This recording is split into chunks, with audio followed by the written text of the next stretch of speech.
Halo guys, Akila Novel di sini mau bawain cerita novel berupa audio dan teks. Kita bakal kasih cerita yang seru-seru nih.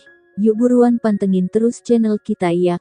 Ojo lali di subscribe, mergo subscribe kui gratis orang bayar wakakak.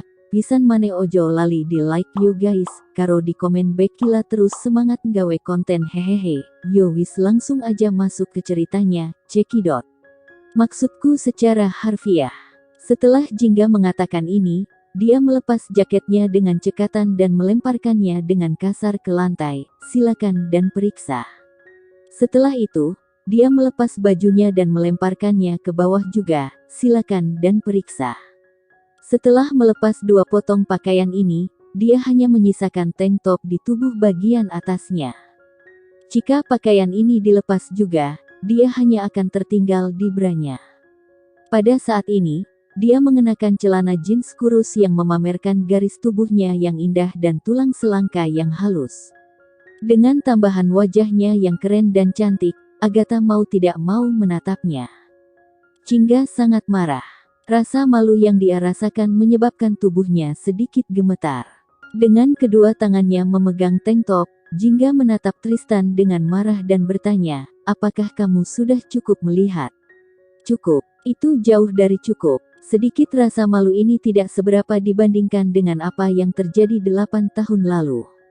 Kemarahan, kebencian, belas kasihan, dan emosi kompleks lainnya melintas di pupil gelap Tristan saat dia duduk di kursi.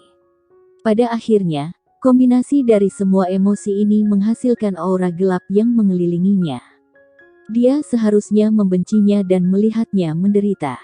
Namun, ketika dia melihat rasa malu dan dendam di matanya, dia tidak merasakan kegembiraan dari balas dendamnya yang sukses. Sebaliknya, dia dipenuhi dengan frustrasi. Tangannya terulur saat dia melonggarkan dasinya. Tepat ketika dia melihat bahwa Jingga akan melepas atasannya, dia tiba-tiba berseru, "Enyahlah." Jingga menghentikan tindakannya setelah dia berbicara.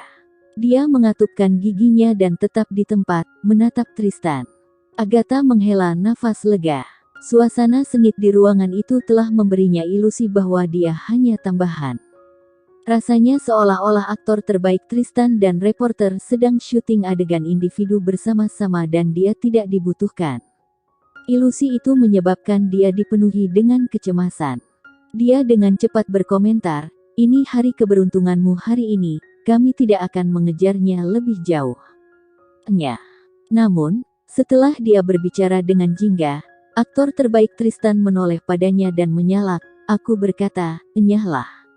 Agatha benar-benar terkejut. Sebelum dia bisa mengatakan apa-apa, Tristan mengiriminya tatapan dingin yang membuat mulutnya tertutup. Dia memelototi Jingga dengan kejam, menghentakkan kakinya, berbalik dan pergi. Ruangan itu seketika menjadi sunyi. Tristan memandang Jingga. Dia dengan keras kepala berdiri di sana dengan postur tegak. Rambut hitam bergelombangnya berceceran di tubuhnya, kulitnya putih bersih. Kontras warna antara rambut hitamnya dan kulit putihnya sangat berkesan bagi mata. Saat angin bertiup dari jendela, dia menggigil kedinginan. Sebagian dari hati Tristan melunak. Tetapi ketika dia merasakan perubahan dalam dirinya, dia langsung merasa bahwa dia tidak dapat menahan kekesalannya lagi. Dia dengan frustrasi membuang muka dan berdiri. Dengan perawakannya yang tegap, dia satu kepala lebih tinggi dari Jingga. Itu memberinya perasaan menyempit yang kuat, membuatnya merasa seolah-olah dia diselimuti bayangannya. Jingga menegang dan tiba-tiba bertanya, "Tuan Tristan, apakah kamu tidak puas denganku?" Sejak kemarin malam, Jingga merasa bahwa dia memiliki kebencian yang tidak diketahui terhadapnya. Dia awalnya berniat untuk mengabaikannya. Namun, setelah dia sengaja mempermalukannya, dia tidak bisa tidak bertanya padanya. Namun setelah pertanyaannya, dia dengan cepat mengeluarkan rasa tajam. Matanya serius saat bibirnya perlahan membentuk senyum dangkal dan berbahaya, tidak puas. Hubungan mereka tidak sesederhana ketidakpuasan. Dia mengambil langkah menuju pintu dengan niat untuk pergi, tetapi dia tiba-tiba berbalik, berjalan ke jendela dan menyeret tirai untuk menutupnya sekaligus. Seluruh ruangan menjadi gelap dan Jingga tiba-tiba membuka matanya lebar-lebar. Dia bertemu dengan pemandangan, dia berjalan lebih dekat dan lebih dekat dengannya.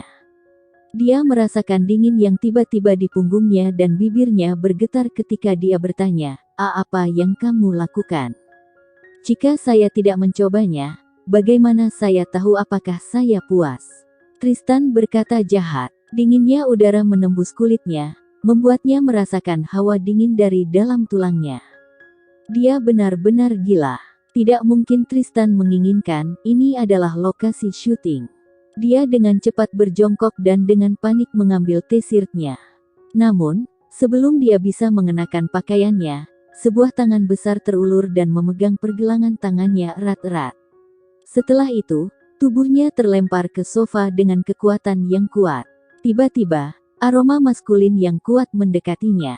Tristan, tidak. Gelombang rasa sakit yang tiba-tiba menenggelamkan permohonannya. Jingga mengepalkan tinjunya. Ini adalah pertama kalinya dia merasa waktu berjalan begitu lambat.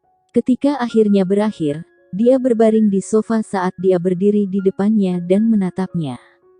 Suaranya mengandung sedikit racun, dan kedengarannya seolah-olah itu berasal dari neraka. Sekarang aku dapat memberitahumu bahwa aku sangat puas denganmu. Tapi kepuasan ini hanya berlaku untuk tubuhmu. Satu kalimat itu memberi Jingga rasa penghinaan yang lebih kuat. Bersabarlah dengan itu. Dia terus-menerus mengatakan pada dirinya sendiri. Digigit anjing bukan berarti kamu harus membalas. Namun, ketika dia melihat betapa menyedihkannya dia ketika dia masih berpakaian rapi, dia sudah muak dengan itu. Dia bahkan tidak repot-repot melepas pakaiannya sekarang. Mengapa dia begitu bangga? Dia hanya dikenal sebagai aktor terbaik. Dia duduk tegak, sambil mengawasinya berjalan ke kamar kecil. Dia tidak bisa menahan diri untuk tidak berkomentar dengan sinis, tapi, aku tidak puas denganmu. Tristan berhenti di jalurnya. Jingga menatapnya, kamu memiliki begitu banyak teman, bukankah mereka memberitahumu bahwa kamu harus lembut dan menunjukkan kelembutan kepada wanita? Nada provokatif dalam suaranya membuat Tristan menoleh saat kemarahan muncul di matanya. Sebagai seorang wanita yang menjual tubuhnya demi uang, apakah kamu yakin kamu layak? Wajah Jingga menjadi sepucat kertas saat itu juga. Jadi itulah yang dia pikirkan tentangnya. Apakah ini alasan mengapa dia memandang rendah dan mempermalukannya? Jika keadaannya tidak memaksanya, dia tidak akan pernah menyetujui kesepakatan seperti itu.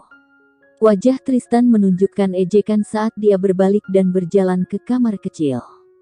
Jingga mendengar suara air mengalir dan setelah itu, dia melihatnya keluar dari kamar mandi. Wajahnya telah pulih dari sikap dinginnya sebelumnya. Dia bahkan tidak repot-repot untuk meliriknya dan hanya berjalan menuju pintu. Ketika dia sampai di pintu, dia tiba-tiba berhenti. Dia berdiri di bawah cahaya redup, dan Jingga tidak dapat melihat ekspresinya, karena dia tidak berbalik. Dia hanya bisa mendengarnya berkata dengan suara lembut, wanita sepertimu harus dikirim ke neraka. Setelah dia menyelesaikan kalimatnya, dia berbalik dan dengan tegas meninggalkan ruangan. Brak, pintu tertutup. Jingga bingung. Dia dengan marah mengepalkan tinjunya. Hanya karena dia kaya, Tristan berpikir bahwa dia bisa menginjak-injak martabat orang lain sesuka hatinya. Dia marah dan malu. Dia merasa seolah-olah dia akan menjadi gila. Tapi, itu bukan waktunya untuk berkobar. Dia harus meninggalkan tempat itu secepat mungkin. Dia melompat dari sofa dan mengenakan pakaiannya dengan cepat. Setelah memilah perasaannya, dia membuka pintu dan pergi. Tepat ketika dia melangkah keluar dari pintu, dia berhadapan langsung dengan manajer Tristan, yang menawarkan, biarkan saya mengantar Anda keluar dari lokasi syuting. Jingga. Dia menundukkan kepalanya dan mengikuti di belakang manajer, mengintipnya sambil berjalan. Apakah dia telah berdiri di luar pintu sepanjang waktu?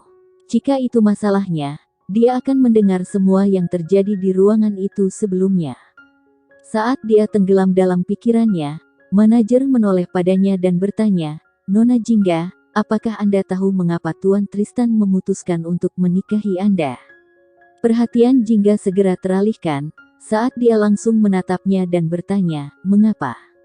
Oke guys, ceritanya cukup segini dulu, nantikan cerita selanjutnya, tetap semangat, sudahi galaumu, mari dengar cerita novel bersamaku, Wakakak.